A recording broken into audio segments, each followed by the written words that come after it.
The program regularly scheduled at this time will not be seen. Instead, we are bringing you this special presentation.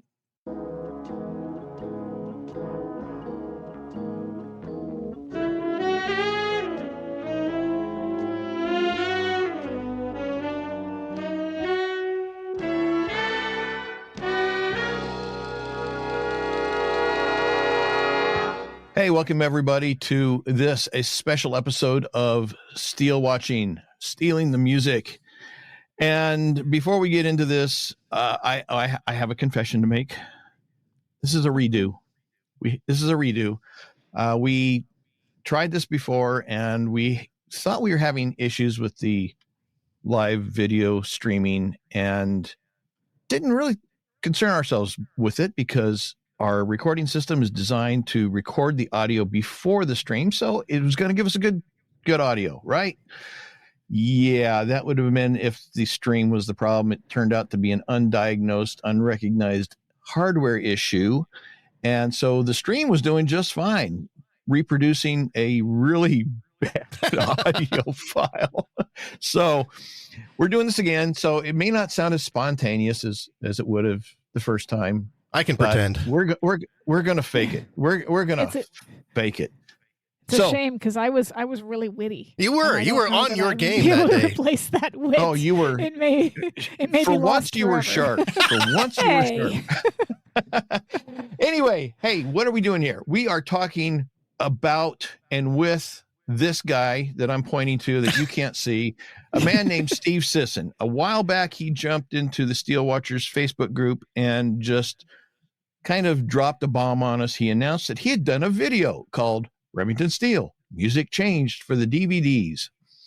And it took the work of some people who had previously made lists of some of the musical changes to the show and just exploded it, blew it up, went into so much detail, and he's still not done. He's still got more to do.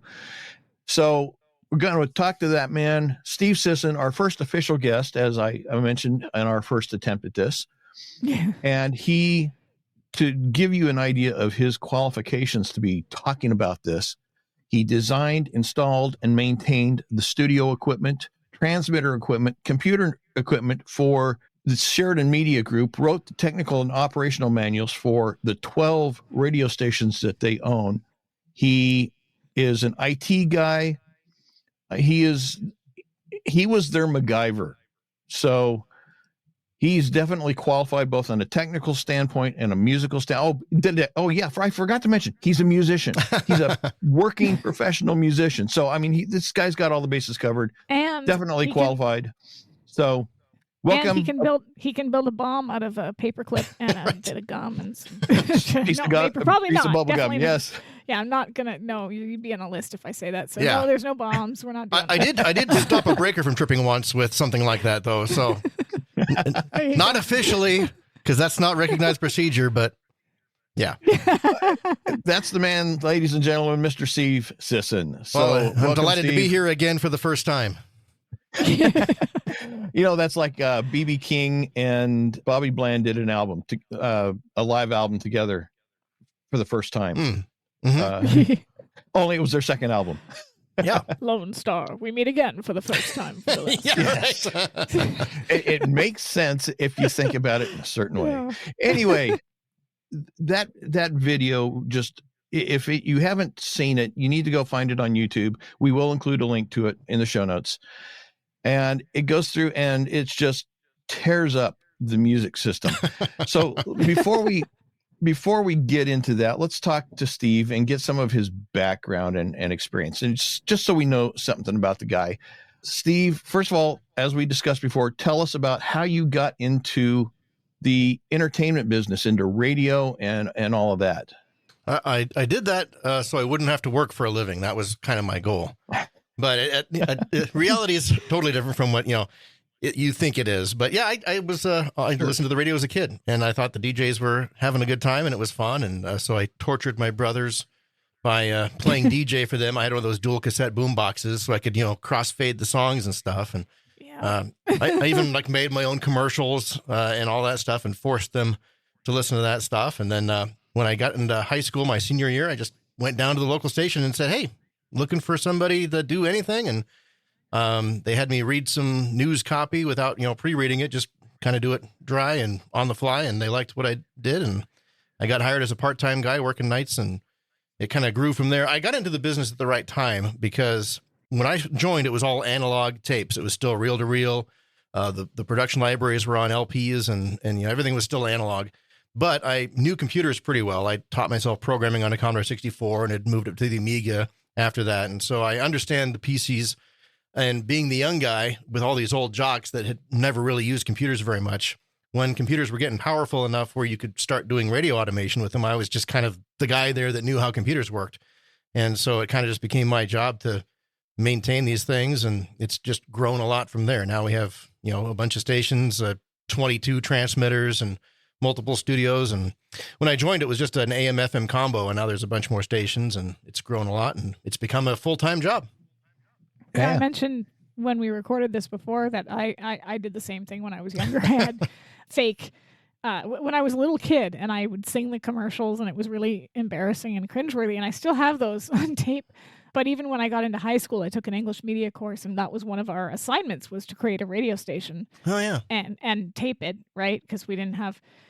so my friend and I did it together, and we decided that ours would be set in outer space, and we used music that all sounded kind of like spacey and weird, and all our commercials were aliens trying to sell weird creams and stuff. And somewhere I have that. I don't know where, but I have it somewhere, and it's just like, I don't know what we were thinking, but it's just having fun.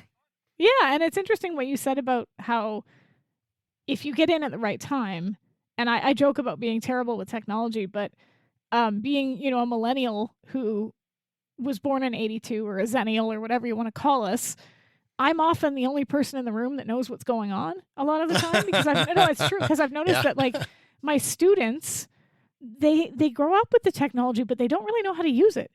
There is a difference. Yeah. Yeah. They don't get taught how to type. They don't, I'm making my daughter do typing things and whatnot because they don't get taught how to type or how to use the shortcuts or anything. And then the people that are older than me, I'm not saying everybody, Eric. He's keep giving me a look, but by and large, he's not that much older. We've established he could be my dad. I'm just saying.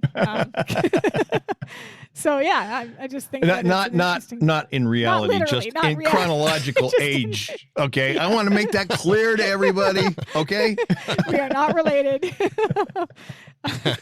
But. And Eric mentioned that you're still working on this. So what is there, like, what more is there to do? Like, what are we?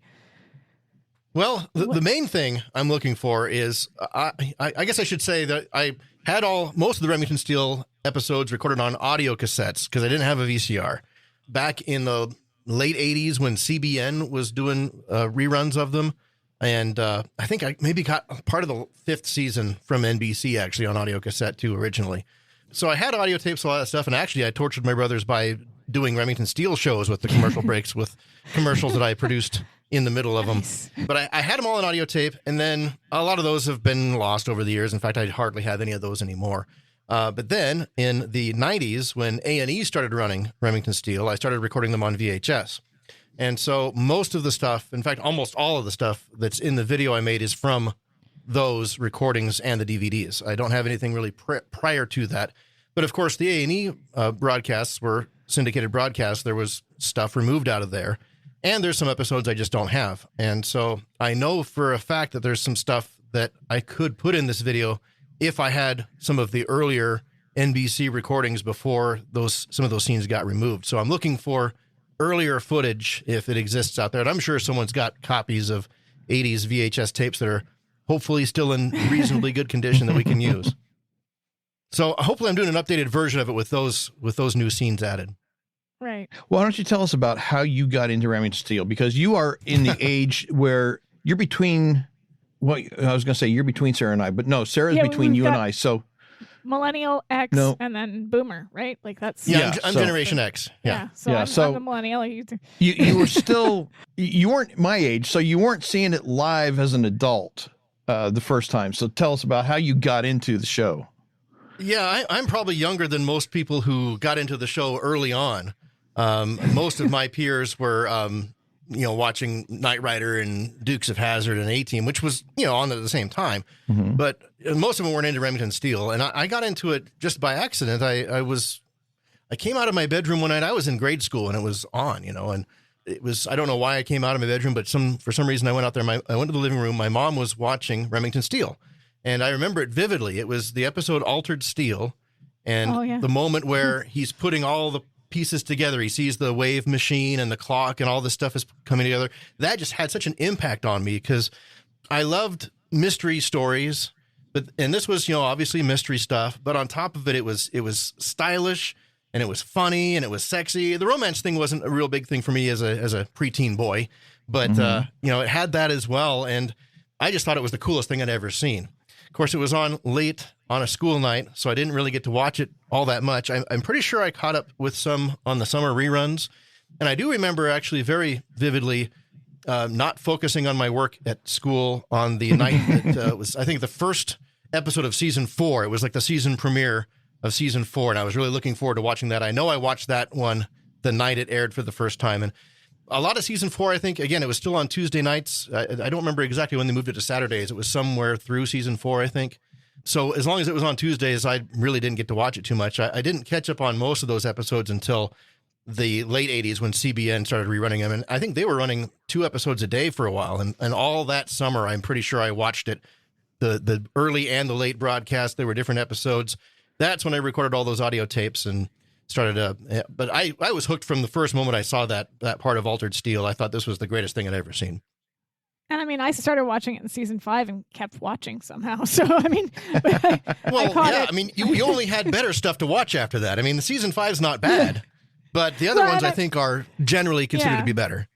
I was a teenager at the time and I caught it on reruns. So every episode that I have, unfortunately, is syndicated. So it will be missing stuff. But we talked about how I do have the tapes still.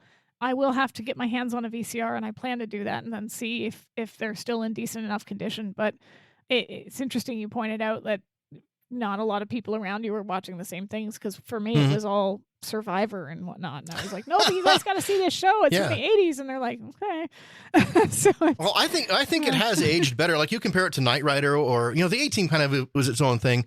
But I think for its contemporaries, I think that show has aged particularly well.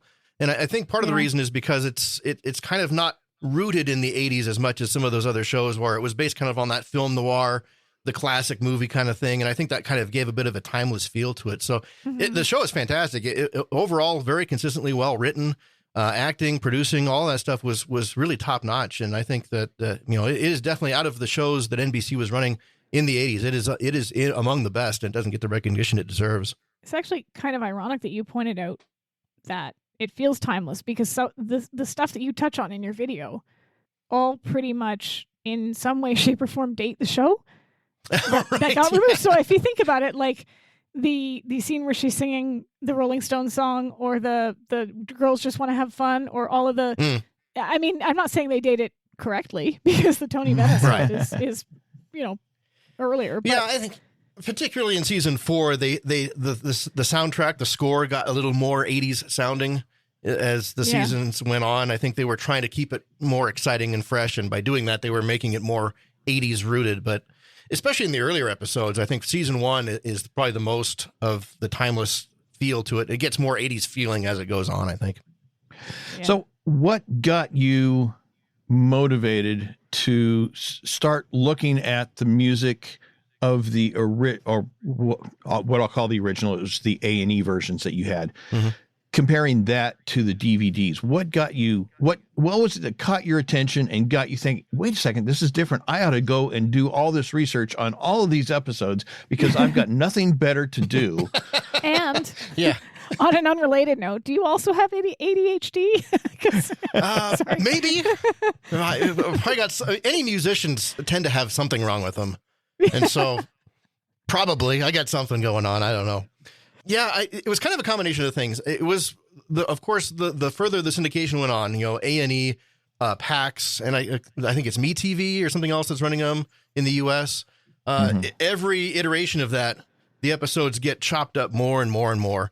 And I had those audio cassette recordings of the broadcasts from CBN, and those included the scene in Hearts of Steel where Laura comes into the office singing Satisfaction. And being an audio cassette, I had the sound of that, it was just burned into my brain. I knew exactly how she, all the inflection and how she kind of slurred through some of it. I knew exactly how that sounded. And so I was really looking forward to getting these on video cassette when A&E started running them. But that scene is cut short on A&E. It jumps right from, I think she's ready for something from the Vodka Family to her lying on the desk. And so that scene was gone. And so I thought, okay, the DVDs are coming out. Finally, we're going to get the restored footage, uncut episodes. And kind of we did. I mean, there's a lot of stuff that was cut that is back in. But yeah, that scene in particular, I remember watching it, and it cuts to them in the office waiting for her to come back. I'm like, yes, here we go. And where do you suppose she is? We have to remember she's a big girl. I'm like, here we go. And then it's silent. And they're reacting to silence. And I'm like, oh no. And then it cuts to her lying on the desk. What is everybody looking at? No. So there was that. It never came back in. Then the Tony Bennett episode. That one was just almost heartbreaking is really the word, watching that. And the Tony Bennett songs being replaced by the generic, Tony Bennett sound-alike. And that was really the one that I thought, this is terrible. I couldn't enjoy the episode because I was focused so much on listening to this replacement music and how much not Tony Bennett it was. Well, it's interesting that you say that, because have you heard of the term the Mandela effect? Yes. So before I knew that stuff had been removed, when I just got my DVDs and I was watching through, and I got to that episode Hearts of Steel where and they come in and they find her on the desk, and I'm like, I thought there was a scene where she was singing. Where's the scene? And I just thought, okay, maybe I'm like Mandela affecting this. Maybe I'm misremembering it, like it doesn't exist. And then, later on, of course, I find out, no, I was right. That it was there, but yeah, I wonder if we are in the same timeline. Yeah, exactly. So I wonder if more fans felt that way, that they watched it and they're like, this isn't. Yeah, I think so. Of course, for some people that were introduced to this series through the DVDs or maybe streaming, they wouldn't even know. But there are some moments where the music you have Randy Russell singing along to, music that doesn't match at all. Yeah. And I can only imagine somebody watching that for the first time wondering what is going on here. And Laura singing Girls Just Want to Have Fun, and it doesn't match what's on the radio. There are certain moments where changing the music doesn't really matter. But in this series in particular, there are quite a few episodes where it does matter. Well, and that's one of the ones I pointed out in our previous recording was the most egregious to me was the Girls Just Want to Have Fun, because she's singing it. And I don't know why they didn't just, if they cut the scene where she's singing Satisfaction, and I asked this question before, and I'll ask it again because others might not know the answer. They cut the scene where she's singing Satisfaction, and yet there are episodes where they keep certain score music or they allow her to sing along to Girls Just Want to Have Fun.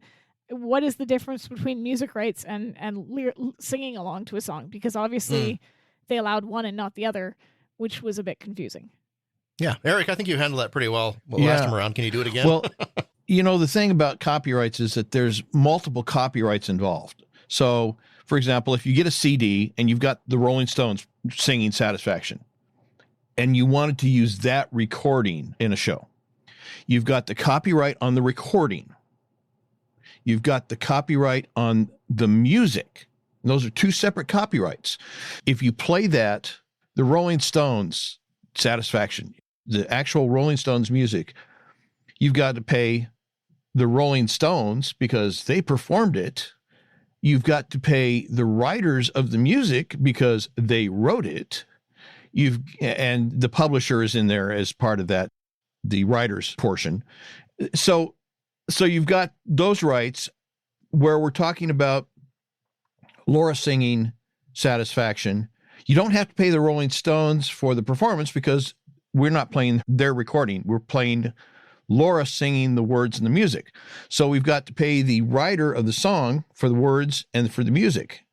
Now, when you're talking about Hooray for Hollywood and Girls Just Want to Have Fun, well, we're having to pay for the music because Stephanie is singing it.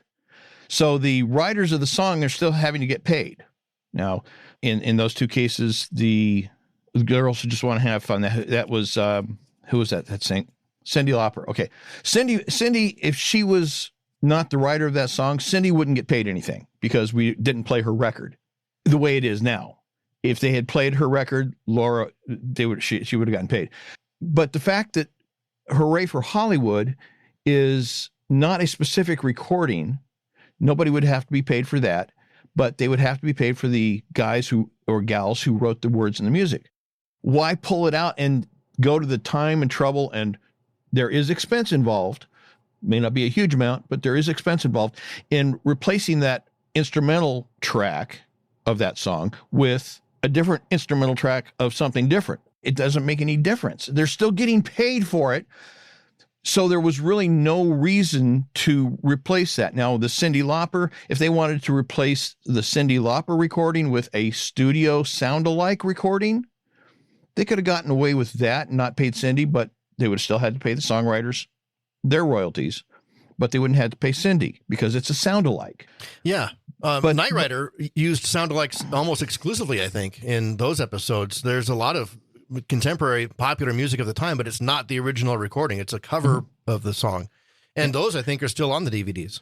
Yeah. It's a curious choice for me simply because I guess maybe, and I don't know, but I'm assuming that the Rolling Stones were just so expensive that they were like, yeah, we're not doing this at all. But like, it's just curious to me that they still allowed to keep, like, they elected to keep the scene. They didn't want to pay for Cyndi Lauper's music, but they elected to keep the scene of her singing it, even though it didn't match what was on the and thought no one's gonna they'll never notice. Like, I don't, that's a popular song. It's my 9-year-old knows that song, and it's definitely not her era. Like, it's well, even if you don't know the song, just sitting and listening to it, it's probably more distinct in the Rocky Sullivan Hooray for Hollywood sequence. Yes, just it is. Even if you don't know anything about music, you're sitting there and listening to it and say, this doesn't sound right. It's not the same. It doesn't make any sense. I mean, it is Rocky Sullivan who does actually sing the wrong song in the episode for real. So, I mean, there's that. But that's not the way it was originally in the opening sequence. It has inadvertently become a running gag. It's kind of sad because the same actress playing a different character in Steel Trap is also singing along with something that doesn't match. So it's become this inadvertent running gag for Lynn Randall. And in both cases, instead of it sounding like with Laura, you know that's not the right song. But in both cases with Lynn Randall, instead of just going, that's not the right song, and unless you know better, it just sounds like she's off key and it, right. Doesn't know how to sing. Totally tone deaf is what I said in the video, I think. Yeah, which fits her character because her character is supposed to be someone who, couldn't carry a tune in a bucket. So, in some case you can argue that maybe it was an artistic choice, but in this case it's like, yeah, that's not Laura. Like, something we're doing in this conversation is we're making assumptions that they cared a little more than I think they actually did. Because there's a lot of inconsistencies in the way this was handled, and it doesn't make any sense. You try to make it all like it doesn't fit into a specific mindset or like a set of rules. There are some episodes that are handled better than others, and even When Irish Eyes Were Smiling isn't consistently removed. It's there. In the second to last episode and in the last episode, when he opens up the pocket watch, it's playing When Irish Eyes Are Smiling. It's changed every other time except for in those two moments. And so why did they leave it in at all? I mean, why did they change it at all? It's a public domain too. So they didn't have to change it in the first place. Eric ranted about that for like 20 minutes straight on one of the podcast episodes. So. Yeah, I mean, the only thing I can think of, and I mentioned this, I think the last time we were attempting this interview, is that I think there's a couple of different factors involved.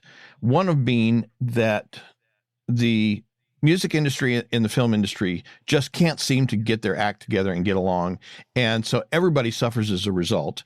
You've got studio executives who don't respect the product enough, the films, whether it be movies or TV shows, they don't respect the property that they own enough to be willing to invest in it.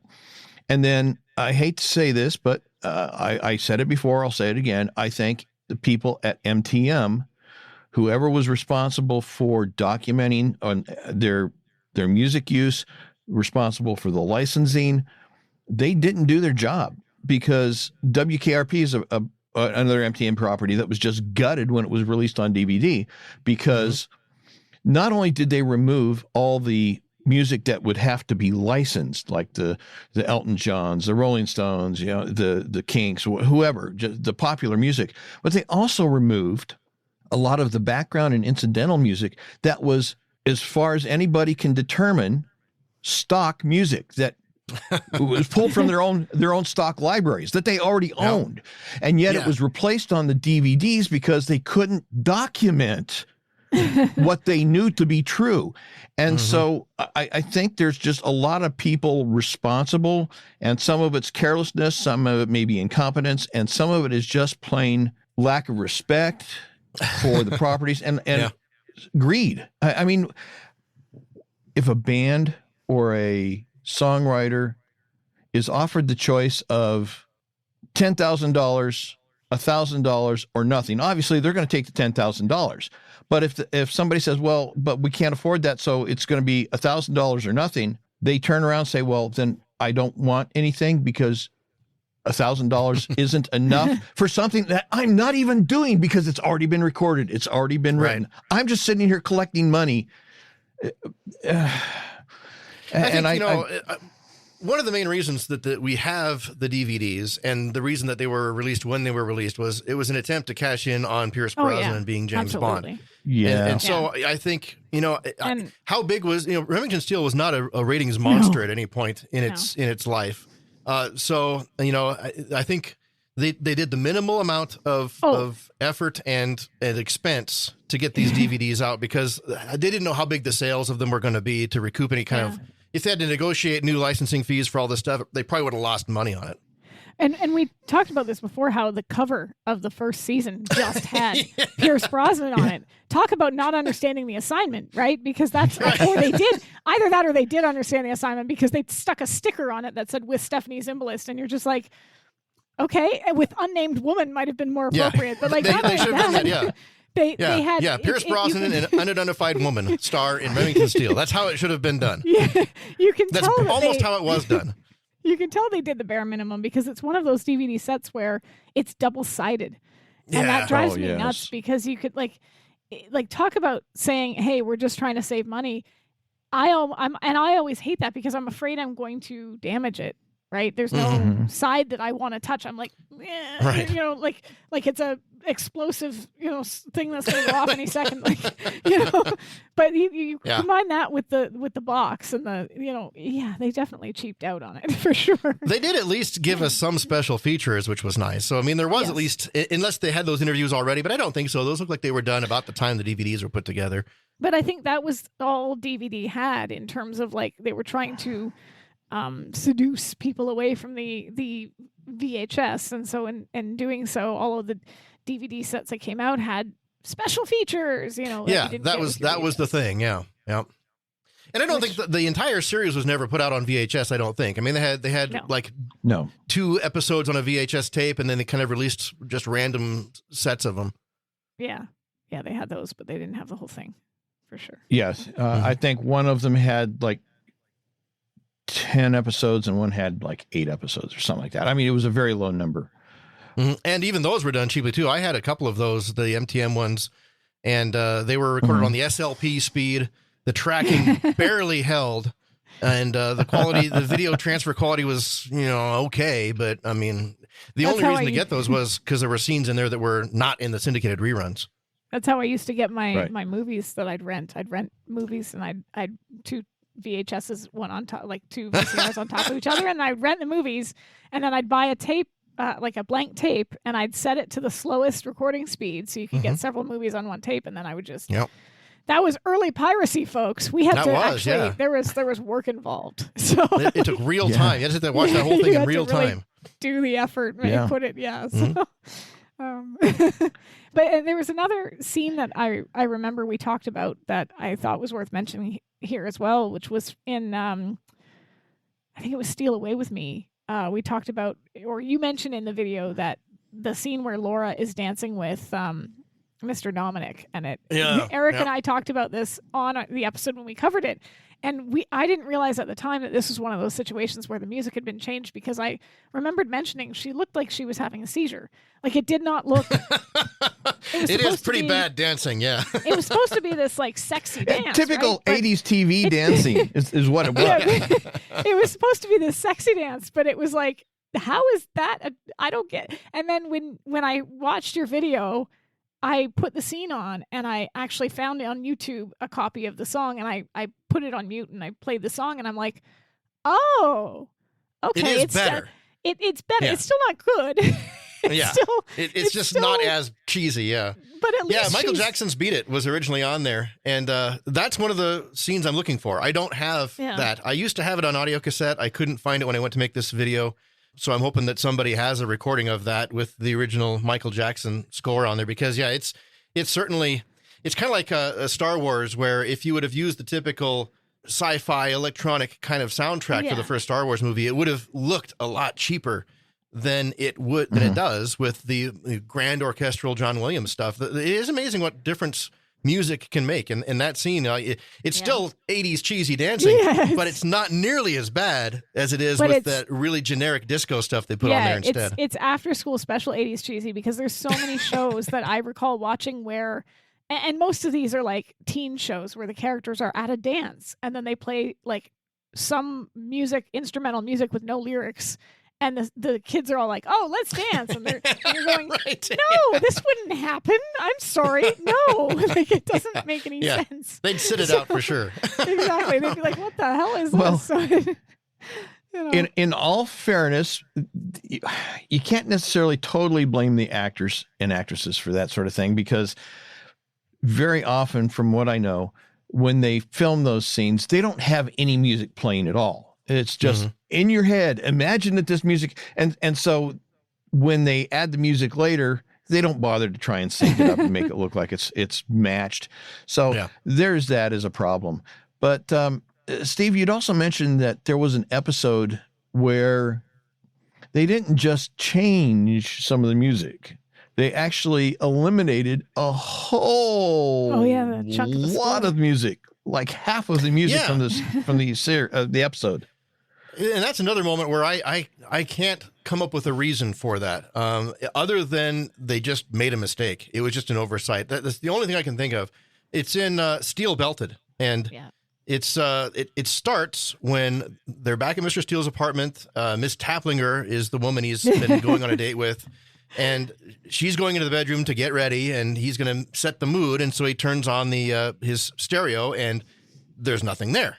And he starts the fire, and there's nothing there. And then for the rest of that episode, from that point on until the very end, until the tag scene, there is no music at all.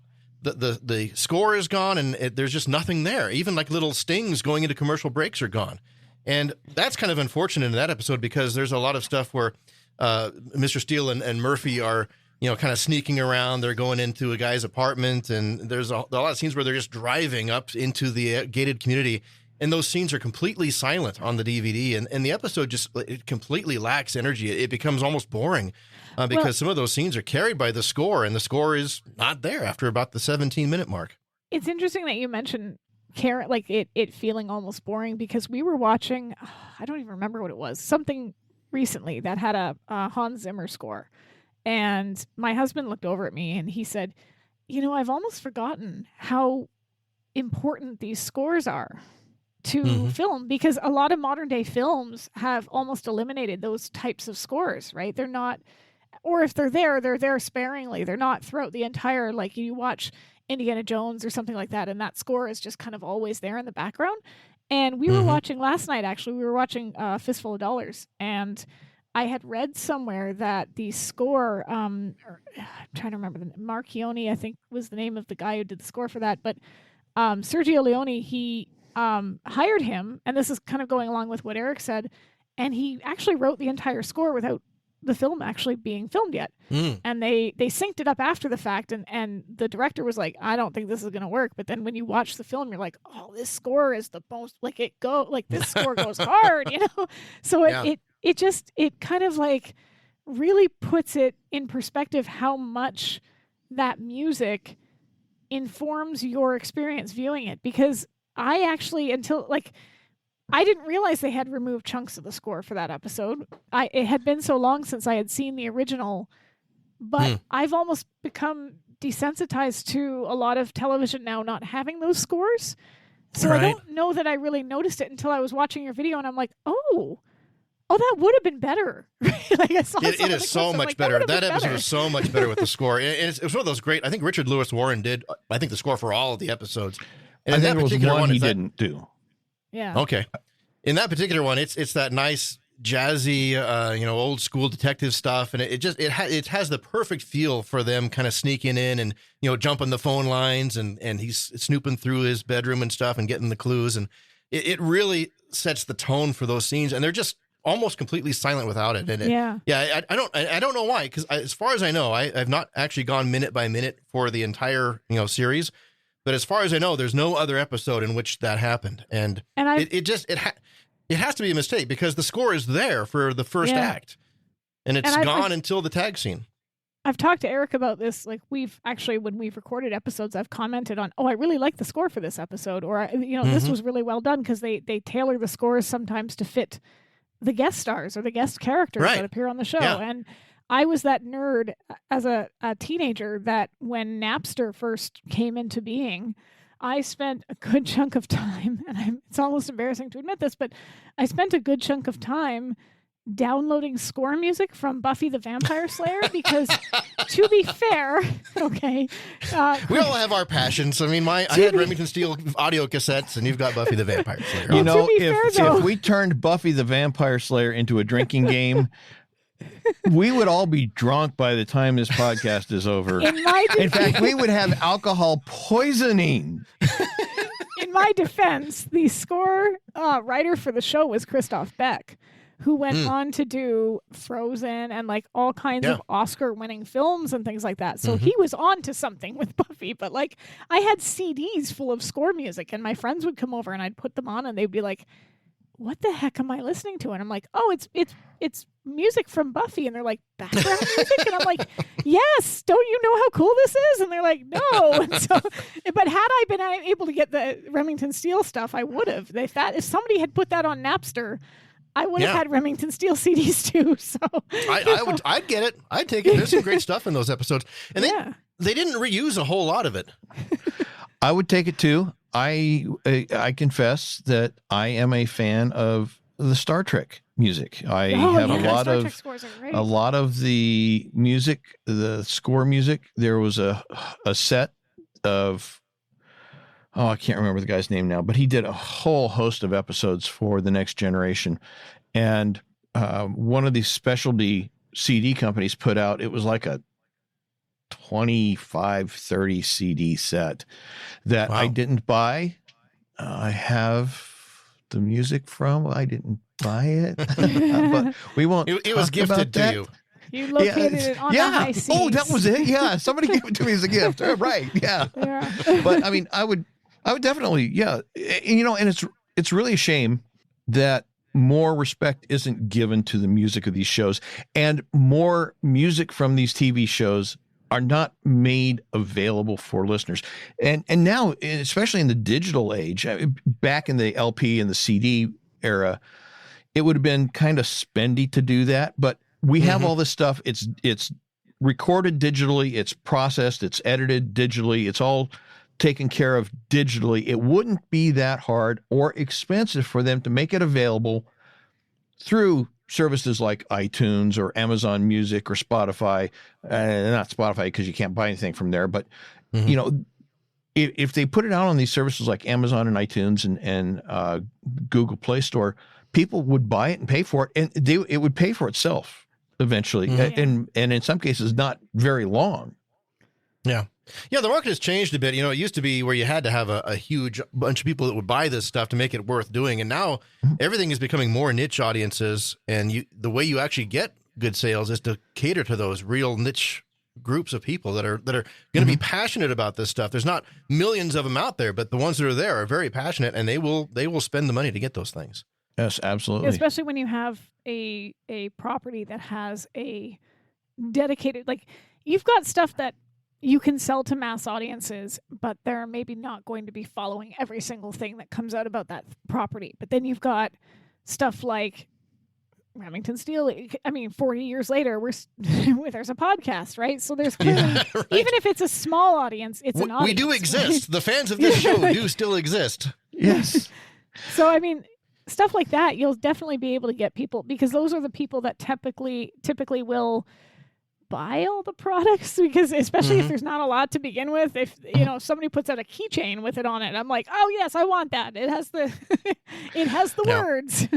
Well, even if the studio said, well, but it would cost us all these millions of dollars, if you break it down and calculate how much it costs them per unit. So you'd look at one track from Remington Steele and you say, okay, well, it costs us $10 to produce that. Okay, well, you sell it for $1. I can guarantee you 20 people are going to buy it. You've just made money. Right. As you're saying, Steve, it's the niche market. Yeah. And you don't have to nowadays, you don't have to invest a lot to get it out there. And it's valuable property. And I just don't understand the short-sightedness of people who are, by all other standards, incredibly greedy and not willing to leave even one penny on the table. And yet they've got all this money over here that they could be getting, that they're just, it's just not worth the time. There's easier money to get than that, probably. Yeah. It's just not high on the list. And two, like, you've got, and I mentioned this before, we talked about like episodes where like the music was central to the episode, and I mentioned you said and you talked about in your video, Woman of Steel, they changed the song that Steele remembers, and not only did they change it, but it almost sounds like you're not even sure that he's paying attention to the song because it's so inconsequential. And you pointed out, and I just wanted to, there's always a Canadian connection here, but the Guy Lombardo, the original song would have been was it the one that he remembers was Speak Low? Yeah, speak Low when you speak love. Yep. Yeah, which was made famous by Guy Lombardo, who is from my hometown of London, Ontario. That's cool. There, right? And we've even, we've got a bridge named after him and stuff. But like when I was rewatching it on the DVDs, there was that moment where I'm like, okay, he's listening to the song, but I don't really hear it all that clearly. Like, how is, it kind of like diminishes it a little bit because you're not really sure what he's hearing, and neither is Laura. And it kind of, in the actual episode where he's hearing it, you're supposed to really know, oh, this song has an impact on him. It's creating an emotional response, but we don't get that from the Switch. Yeah, the replacement is just a generic piano piece with no real prominent melody. And a lot of times it seems like the replacement music is pretty low in the mix as well. It just sounds like incidental background stuff, like it's not really part of the scene. Where the characters aren't supposed to be hearing this music. It's just something that's incidental stuff. But yeah, it's definitely, that's another case where the replacement music just does a disservice to the episode. It makes it less than what it was. And since even though that music, the original song is still in copyright, since it was not a Guy Lombardo recording, they wouldn't have had to have paid Guy Lombardo for it. All they would have had to have paid was the royalties for using the music and not even the lyrics. So the cost to the studio on that one, I can't imagine it would have been terribly expensive. Well, and how much did it cost them to replace it? I mean, they had to hire a musician. They had to hire a studio, pay all the studio people. They had to edit the music, remix it, mix it into the episode. I mean, there's a good chunk of money invested in replacing something that I've got to think would be cheaper just to pay the royalty on and leave it in place. Not only that, but I can't imagine it cost more than keeping Laura singing Girls Just Want to Have Fun. Like, I would think that it would be more expensive to pay for Cyndi Lauper's, even just with Laura singing it, right? Versus like that. Well, I don't know. I keep going back to that. There's but no consistency to the way they've done it. They completely remove the satisfaction thing. That's completely gone. They leave Laura in there singing over some other kind of music, which I don't know why that is any different from just making it a cappella. I mean, in that episode, she loves this radio station. That's why she's listening to it on the way to work. So maybe that's why they included that in there, that, if she's just singing to herself, she's not listening to the radio. But then there's other moments like in the whistling that I mentioned. There's a moment where he's whistling Elizabethan Serenade, like a Roger Whittaker kind of thing, and that's left in. But then in a previous episode, he's whistling just to annoy Laura, and that whistling got changed. And I don't even know what he's just whistling nonsensical, phrases of stuff. Like that can't possibly be copyrighted. I'm just wondering if someone said, okay, you got to go in and change the whistling in that episode. And they just got the wrong one. They changed the wrong whistling. And then nobody noticed it. So they're like, okay, let's just hope that no one notices it so we don't have to end up paying anybody. Cross our fingers. You got to wonder about that. And then Tony Bennett he's still in that episode, still trying. His voice, there's a moment where, right going into a commercial break, and they're flinging the garbage can lids at the baddie, and Tony Bennett's voice is there at the same time as the replacement guy playing at the same time. So if it was okay to have his voice for that moment, why not just have it for the whole thing? Or, how did they get away with the kind of stuff that they ended up doing? It's just sloppy too. Yeah, it's ridiculous. Again, it comes back to the issue of not caring, not having respect for the property. It's the same. They're not as passionate about it as the three of us. I mean, we love this show. We know it like inside and out. This stuff, MTM doesn't exist anymore. What is it? Fox that owns it now, I think. Was it? I think was it Universal? Disney owns Fox now, so it's probably Disney. Well, Disney owns everything. Disney owns the world. So it's just it's a big chunk of property that they inherited from some acquisition, and they just don't care about it. Michael Gleason's no longer with us, and a lot of the people behind the scenes just they're not involved anymore, and it's just become one of those. Can we milk this for anything? And unless some new Remington Steele movie or TV series comes out that regenerates interest in it, I don't know if we're ever going to get a release that does this justice.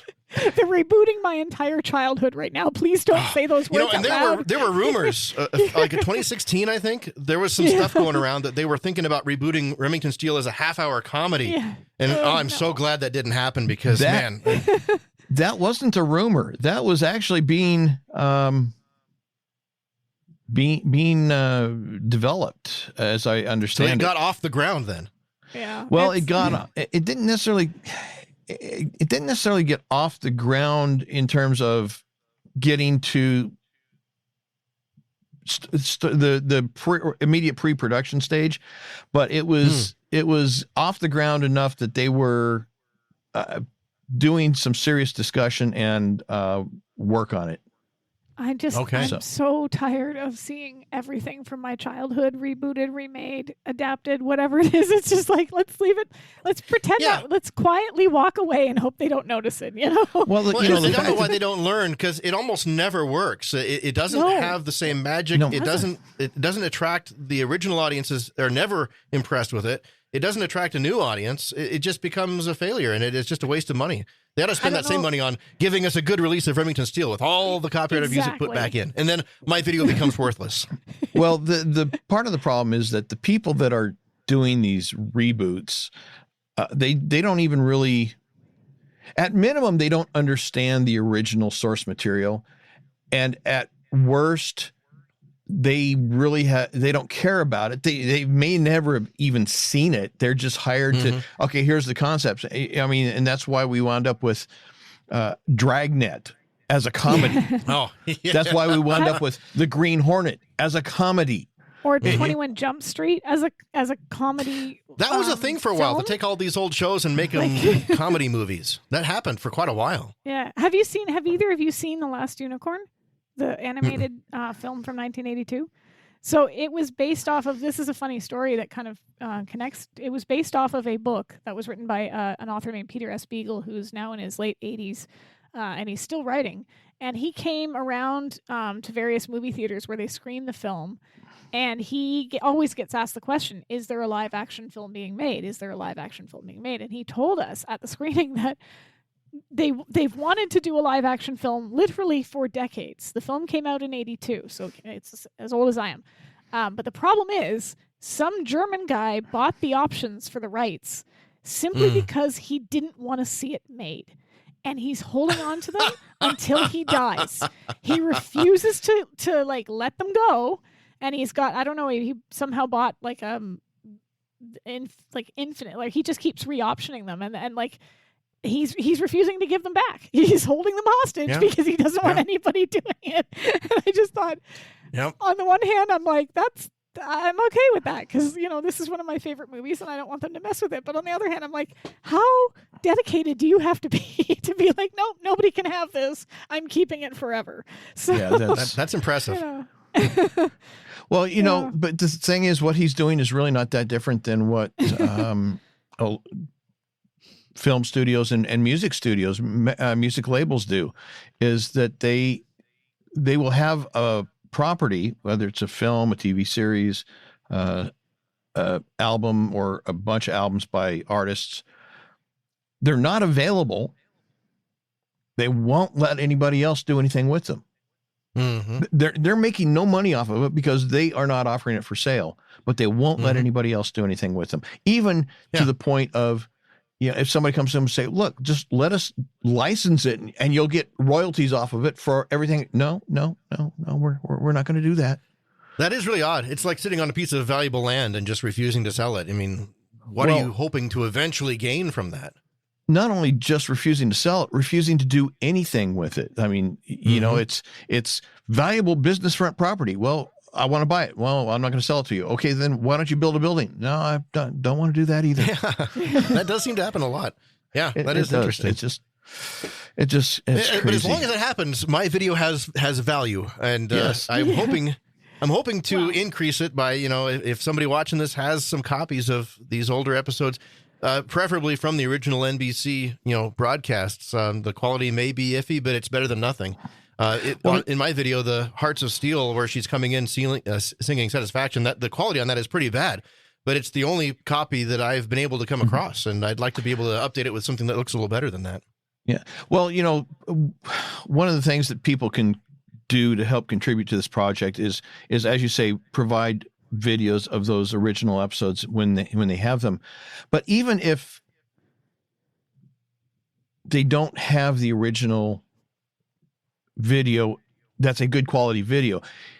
For a lot of these episodes, if they have the audio and it's a good quality audio, we can, as you're talking about in some of these episodes where the scene is there, but the music's not, or it's been replaced, we can replace the DVD audio with the audio from a videotape or an audio tape. It's going to be the same audio, so maybe not quite as good a quality, but we can replace it and create our own versions of the fan edits basically of these episodes. That's how I got into doing this. Actually, that's how this video came about. Was the episode Steele Trying? I watched that and heard the replacement music and was just so disappointed in it. The first thing I did was I burned a DVD of my A&E recording of it and just stuck it on the shelf next to the DVDs. But then I thought, I could do better than that. I've got video editing software. I know how to use this stuff.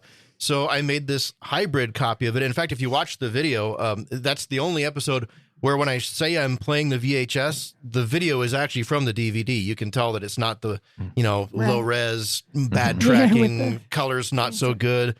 That one, the video is the DVD video, but I've replaced the audio.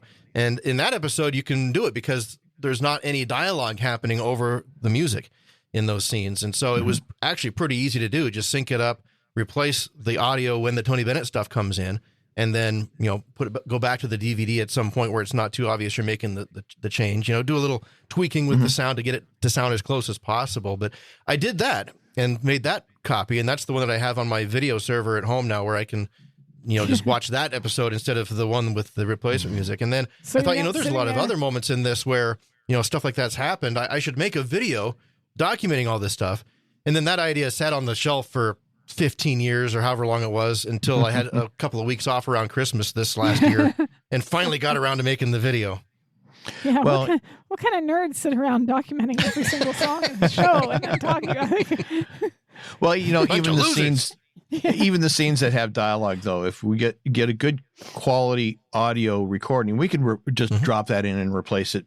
Yeah, it'll make a difference, but there's going to be a lot of people that won't even actually hear any substantial difference in the quality. Some and I people think for will, most people, I think most people would prefer that anyway, even if the quality is not as good. It's still, I think, a better experience. It's the way that the story was supposed to be told.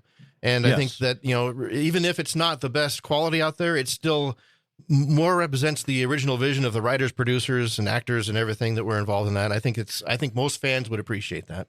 Yeah. Just like Muppet Christmas Carol, there's a whole song sequence removed. And I think I'm like a lot of people that I don't mind that I made a fan edit that has a somewhat lower quality video version of that sequence. Mm-hmm. All I care about is it's in there because it's supposed to be there.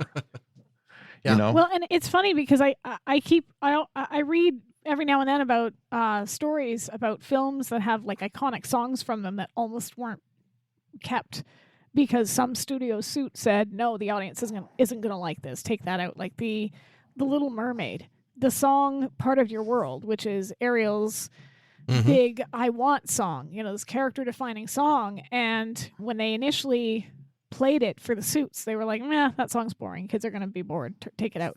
And then they did a test screening. They did a test screening, and the kids loved it. I loved it. It's one of my favorite songs. It is my karaoke go-to. If the karaoke, I'm doing Disney. But yeah, they almost didn't keep it because they thought, well, we're not responding to this, so clearly our audience isn't. But they forgot their audience is kids, and kids loved it. So actually, I'm going to challenge that, and I'm going to say it's not they, it was him, Eisner. Eisner is famously known for not liking slow, introspective, emotional songs. He likes the those up are and the ones dancing. that are resonating. Like those are the ones that even like it doesn't matter the age. Those are the ones that are hitting the kids that the kids are going that connecting with, because I think that's a way of looking at your audience as not being very smart. And I think that's why this kind of bothers me when I see this stuff happen, because you're thinking, A, did you think we wouldn't notice, and B, like, we're smarter than you think we are, and we know that this initially was there as an artistic reason. This is an artistic choice. So to remove it is like saying, the art doesn't matter, it's not important. Who needs to learn music in schools, right? Whistler's mother. Just get that old lady out of there. Exactly. And the Remington Steele definitely, it's there are some moments like in Steele in the News where she's meeting Elliot Walsh at the place he's going to, and the music there has been changed. That doesn't really affect the story that much. It does kind of make it less grounded in reality, because instead of recognizable tunes, there's something that sounds vaguely big bandish. But that episode is not greatly impacted, but there are a lot more that really are.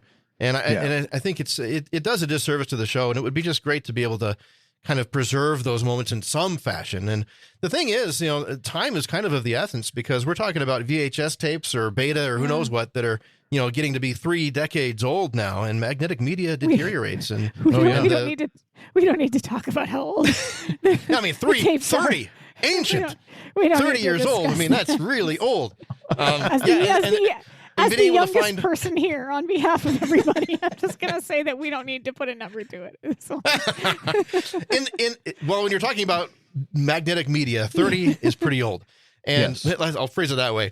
And then trying to find working VHS players, the rubber pinch rollers and all those were incredibly mechanically complex devices with all these plastic gears and stuff in there, and trying to find a player that is actually a good player that still functions well enough to play these tapes. As the days go by, that becomes a bigger challenge, and we're going to lose the opportunity to preserve this stuff unless we can kind of get on the ball and try to get these things digitized in some fashion fairly quickly. I'm still hoping for some kind of like VHS, VCR renaissance the way vinyl has happened. It might not happen, but like, because you can, like, records you bought, like, it's not just old records that are popular again. New artists are putting everything out on vinyl. Like, my daughter bought a Taylor Swift record recently for one of her newer albums. They're all putting them out. So I don't know where it will happen, but like tape cassettes received a bit of a surge when Stranger Things and a bunch of that kind of shows came out. So I don't know. My fingers are crossed that somehow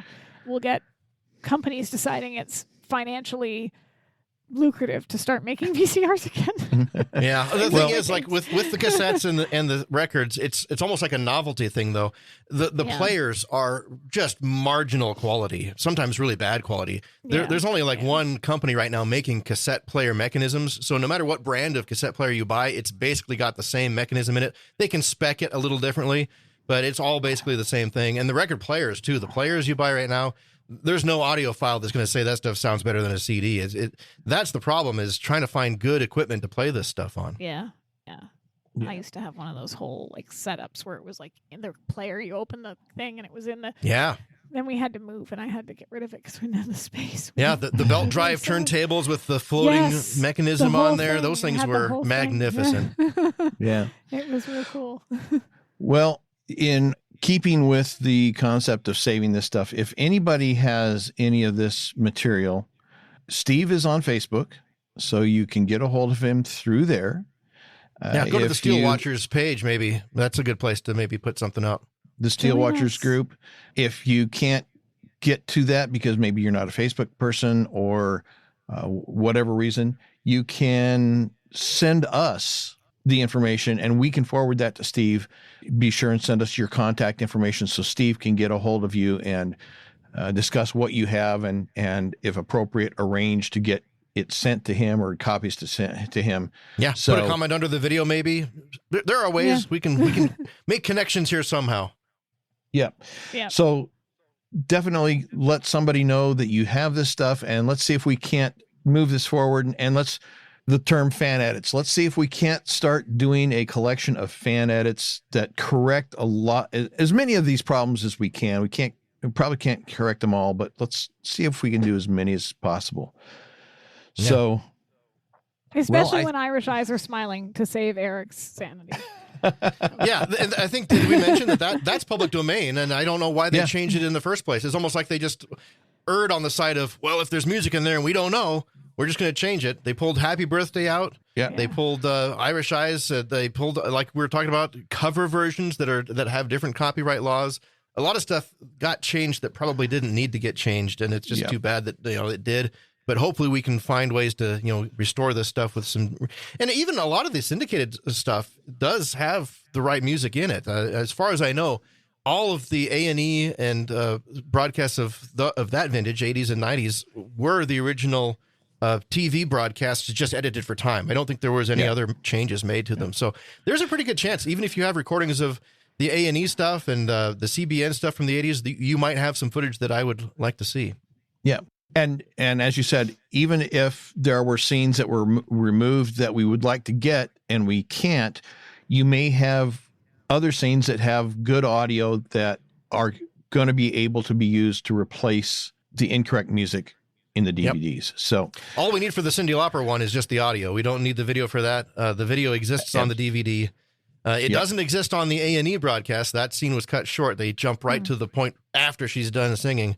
And I don't know if PAX or any of the other syndication copies kept that scene in or not, but I'm hopeful that it was definitely kept in the like when I saw it in reruns, it was definitely there because I remembered that.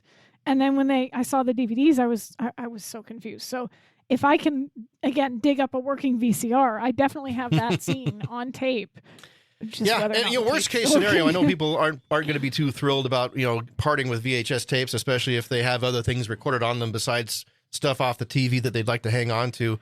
But if they could just send the tapes to me and I can digitize them and then send them back, that I don't think that's probably a real attractive option for a lot of people, but it is an option that somehow if you don't have a way of digitizing this stuff, I do. So. All right. Well, I think we need to get this concluded so we can let Steve get going and I can go hit my lunch. I'm sure sitting out there waiting for me. What did your lunch do to you? That's not nice. Eat it. Yeah. Eat Show it some love. Don't hit it. Yeah. Okay. I'll just consume it. Just chew it up into tiny little pieces and digest it. Don't hit it. That's right. Because that's more respectful. Anyway, thank you everybody for joining us. We look forward to seeing you for the next episode. We're going to try and get this out as quickly as we can, so we're not sure which episode is going to follow this, but there will be another episode. So be sure and join us. So thanks everybody. Bye-bye. Bye-bye. Hey everybody. Eric and Sara here. Just a quick announcement to let you know that, yes, we do appreciate everyone who listens, participates, and supports the podcast in whatever way you do. But we wanted to give an extra thank you to those who are so graciously giving to be monthly financial supporters. We are making live streams of our recording sessions available to anyone who is a monthly financial supporter. So not only can you watch us live as we record our podcast episodes, you will be getting access to the raw, behind-the-scenes, unedited version of episodes before they get officially released. And Sara, does that include our mistakes and screw-ups and our humiliating? Oh, yeah. Yes, Every it does. single one of them. Every single one of them, yes. So again, this is just an extra thank you to those who are going above and beyond. But whether you choose to become a monthly financial supporter or not, we still love you. We want to say we thank you for your support, your encouragement, and your feedback. If you want to become a monthly financial supporter, please visit our website at www.SteeleWatching.com to sign up.